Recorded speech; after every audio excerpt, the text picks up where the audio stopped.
నేడు 25వ ఏట అడుగు పెడుతున్న భారత రాష్ట్ర సమితి రజతోత్సవ సభకు సర్వం సిద్ధమైంది. ఇప్పటికే అన్ని ఏర్పాట్లు కూడా పూర్తి చేశారు. వరంగల్ శివారులోని ఎల్కతుర్తిలో భారీ బహిరంగ సభను సిద్ధం చేశారు.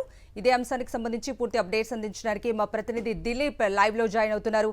దిలీప్, చెప్పండి, భారీ బహిరంగ సభకు సంబంధించి ఎలాంటి ఏర్పాట్లు చేశారు, అప్డేట్స్ ఏంటి?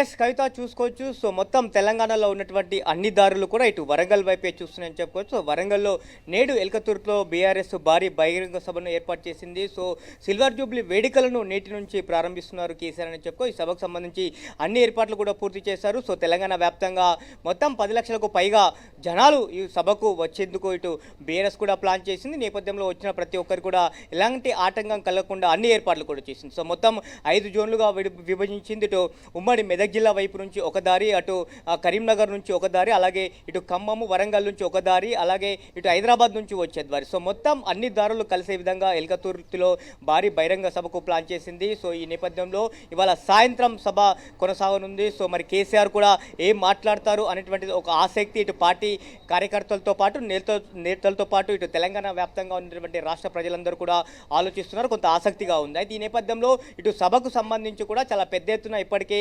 కార్యకర్తలు కొంత ఎడ్ల బండ్ల రూపంలో కూడా ఇప్పటికే సభకు చేరుకుంటున్నారు. అలాగే కొంతమంది ప్రత్యేకంగా ఇటు సిద్దిపేట నుంచి కూడా, ప్రస్తుతం మనం సిద్దిపేట నుంచి వచ్చేటువంటి రూట్లో ఉన్నాము. సిద్దిపేటలో నుంచి కూడా చాలామంది పార్టీకి సంబంధించిన కార్యకర్తలు కావచ్చు, అలాగే హరీష్ రావు అభిమానులు కావచ్చు. సో వీళ్ళందరూ కూడా పాదయాత్రగా సభకు చేరుకున్నారు. ప్రస్తుతం మన వెనకాల ఉన్నటువంటి వీళ్ళందరూ కూడా పాదయాత్రగా సభ వేదిక వద్దకు చేరుకున్నారు. ఇక్కడ నుంచి ఇంకొక 8 కిలోమీటర్ల దూరంలో సభ ఉంది. సో ఇప్పటికే వీళ్ళు సుమారు 70 కిలోమీటర్ల మీరంతా కూడా పాదయాత్ర చేశారు. సో నిన్న ఉదయం పాదయాత్ర ప్రారంభించారు హరీష్ రావు చేతుల మీదుగా. సో పాదయాత్ర చేస్తూ కూడా సభకు రావాలని కూడా వీళ్ళందరూ అనుకున్నటువంటి నేపథ్యంలో సభా ప్రాంగణానికి కేవలం ఇంకొక 9 కిలోమీటర్ల దూరంలో ఉన్నటువంటి ఈ ప్రాంతానికి అయితే చేరుకున్నారు. సో సాయంత్రం వరకు సభా వేదికకు వద్ద చేరుకునే అవకాశం ఉంది. సో ఇప్పుడిప్పుడే కార్యకర్తల రాక కూడా సభకు మొదలైందనే చెప్పుకోవచ్చు. సో సభకు సంబంధించి అయితే అన్ని ఏర్పాట్లు పూర్తి చేశారు. 1213 ఎకరాలలో ఈ సభ నిర్వహిస్తబోతున్నారు. సో సభకు సంబంధించి అలాగే పార్టీకి సంబంధించినటువంటి నేతలందరూ కూడా పాల్గొనబోతున్నారు. సో వారికి కూడా ప్రత్యేకంగా బాహుబలి సభను కూడా ఏర్పాటు చేశారు. అలాగే వచ్చేటువంటి ఎవరైతే ఈ కార్యకర్తలు ఉన్నారో సో వీళ్ళకు కూడా ప్రత్యేకంగా ఏర్పాట్లు చేశారు, గ్యాలరీలు ఏర్పాటు చేశారు. అలాగే రైట్ దిలీప్, థ్యాంక్ యూ. ఇక వరంగల్ శివారులో ఎల్కతుర్తిలో జరిగే బీఆర్ఎస్ రజతోత్సవ సభకు సర్వం సిద్ధమైంది.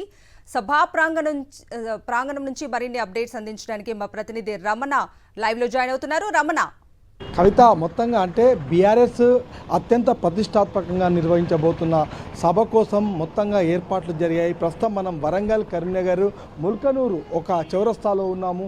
ఈ ముల్కనూరు వైపు మనం చూడవచ్చు. మొత్తం ఏ దారి చూసినా, ఏ వాహనం చూసినా ఇప్పుడు ముల్కనూరు ఈ ఎల్కతుర్తి బాట పడుతుంది. ఎల్కతుర్తిలో దాదాపు 1200 ఎకరాలకు పైగా స్థలంలో మొత్తంగా ఒక భారీ బహిరంగ సభ కోసము, అంటే రజతోత్సవ సభలో అంటే 14 ఏళ్ల ఉద్యమ ప్రస్థానము, అదేవిధంగా 10 ఏళ్ల పాలనా ప్రయాణం, ఈ రెండింటి మిళితంగా ఈ సభ ఉండబోతుందని చెప్పేసి బీఆర్ఎస్ శ్రేణులు చెప్తున్నాయి. దీనికోసం మొత్తం సర్వం సన్నద్ధం చేశారు. మనం చూడవచ్చు, ఎక్కడ చూసినా కూడా బాహుబలి కటౌట్లతో పాటుగా అక్కడ సభా ప్రాంగణంలో 500 మంది కూర్చునే విధంగా ఒక బాహుబలి వేదికను కూడా ఏర్పాటు చేశారు. చాలామంది పాదయాత్రగా కూడా ఈ సభకు తరలి వస్తున్న దృశ్యాలను కూడా మనం చూస్తున్నాము. మరొక వైపు అటు ఎడ్ల బండ్లతోని, అదేవిధంగా పెద్ద ఎత్తున వాహనాల్లో తరలి వస్తున్నారు.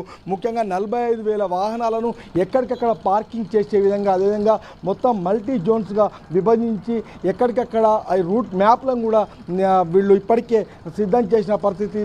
ఆ ప్రకారం మొత్తంగా కరీంనగర్ నుంచి వచ్చే వెహికల్స్ ఎక్కడ ఆగాలి, అదేవిధంగా వరంగల్ వైపు నుంచి వచ్చే వెహికల్స్ ఎక్కడ ఆగాలి, సిద్దిపేట నుంచి ఇట్లా మొత్తంగా ఒక రూట్ మ్యాప్తో పూర్తి స్థాయిలో సన్నద్ధమైన పరిస్థితి. ఈ సభకు సంబంధించి ఇప్పటికే దాదాపు నెల రోజుల నుంచి బీఆర్ఎస్ పార్టీ ఒక ప్రణాళికాబద్ధంగా పోతుంది.